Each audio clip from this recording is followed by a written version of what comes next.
Le voici, il se lève aux acclamations de la foule et il s'avance vers les microphones.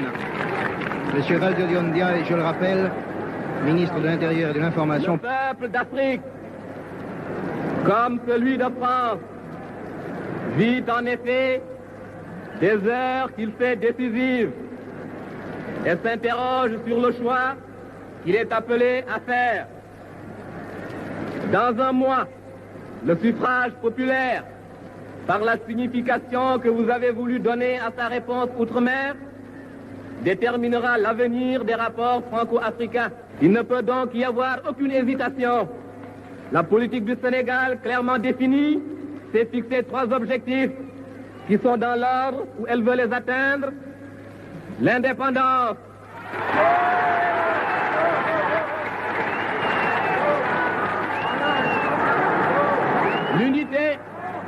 l'unité africaine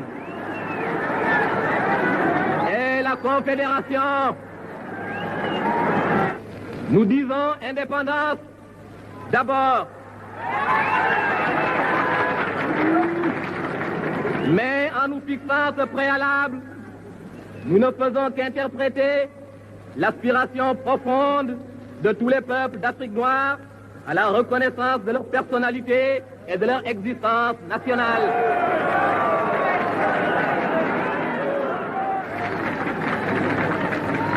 L'indépendance est un préalable.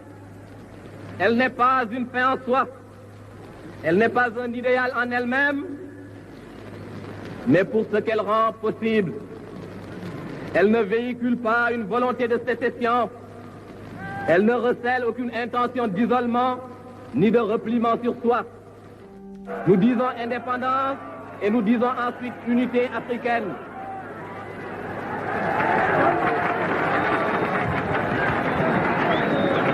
Si l'indépendance que nous voulons n'est pas la sécession, elle n'est pas davantage l'indépendance dans le cadre de chaque territoire. La rupture de toutes les solidarités fédérales existantes, le repliement à l'intérieur de frontières dont nous n'avons jamais cessé de dénoncer le caractère artificiel.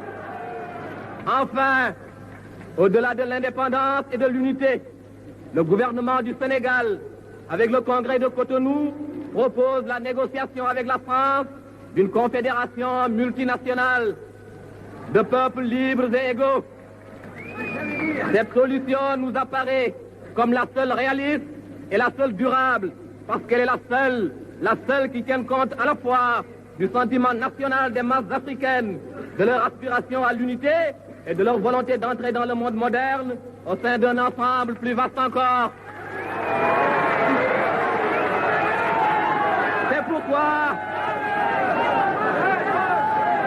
C'est pourquoi nous regrettons de voir écarter.